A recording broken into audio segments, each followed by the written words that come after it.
As you can see, the bid-ask spread is constantly fluctuating on these Amazon spreads.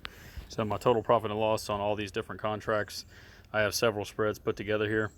And what you can see is that they're constantly moving. I mean, look at the percentage change, right? So earnings is a few days from now, April 29th. Today's the 26th.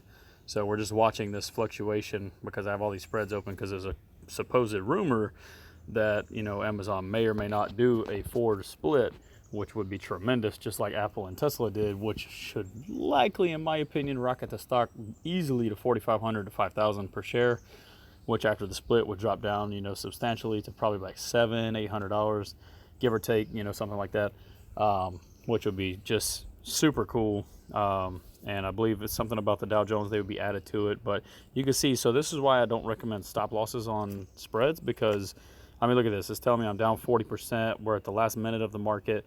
Like, it's literally going to happen, and we're going to see what it closes, you know, and it fluctuates so hard. Look at that, 18, 20.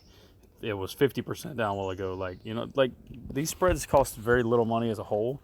You know, if you just look at the total difference in the value versus the total return, it's very, very little. It's like $155 roughly max.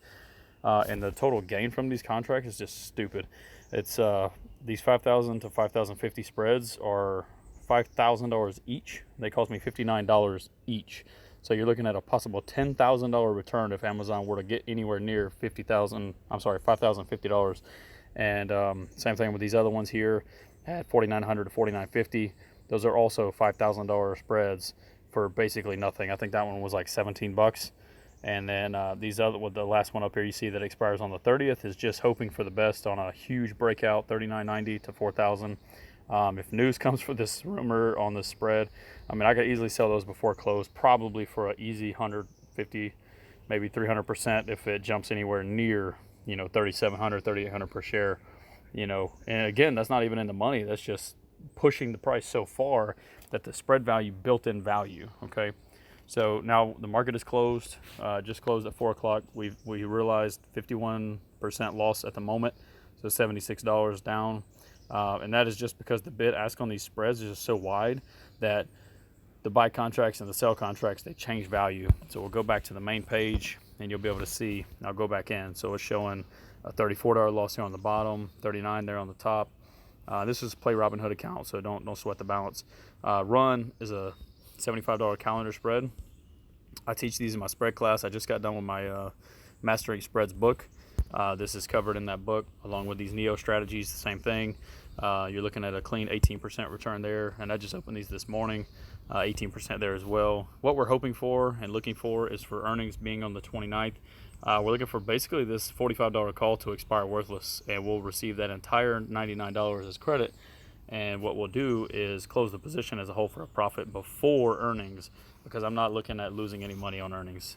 Even though I know those contracts will go to zero, my long bought calls are for the same date. So, you know, on debit spread, I'm sorry, let me go back to Neo.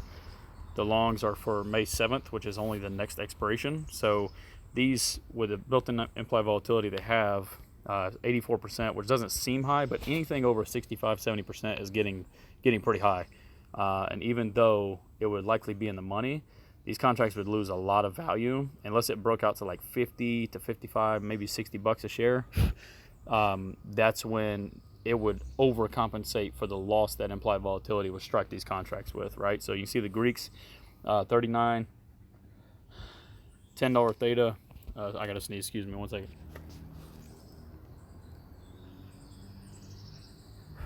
Oh, maybe not.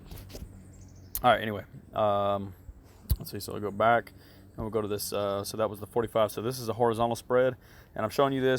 I teach this in my classes, and or my book actually tells you this to sell. So that's the same one. Let me go to this other one. So it shows just a 2-option strategy. So this is a diagonal calendar spread. So you notice I have the 45 bought and the 46 sold. This one also same expirations, 430 for earnings play. I'm looking at losing that value, right? So right when the contract is build a lot of IV up into the premium, so May 7th contract should be nice and pretty much inflated. And I'm looking at making probably 30% profit on these contracts, nothing crazy, and just close them out and call it a day. That's going to conclude the video. A lot of times, so right now I think I have 3-day trades, so let me see if I can do something here. So review, so it's going to tell you to update this right here. So we're not going to do that because I don't want to risk losing that. But what you'll see is, let me get over here to Discord, and one of my members mentioned this here. So if you look at this message here, right in the middle, it says it's Armor Bull Trading, this is my chat. So if you're opening, it's a debit, right? So you're going to pay a debit when you open a position, okay? You're not going to pay a credit because then it's going to mess your contracts up and probably won't get filled anyway. When you're closing the position that you bought, you have to select credit on these Robinhood spreads, because if you don't, you will lose 100% of your money in that trade. You will forfeit it completely to the broker, as I have said here at this 3:30 p.m. message. So please, monitor that. Don't be silly. Don't rush stuff. This is a glimpse of the chat. Armor Bull Trading. Got 890 members now.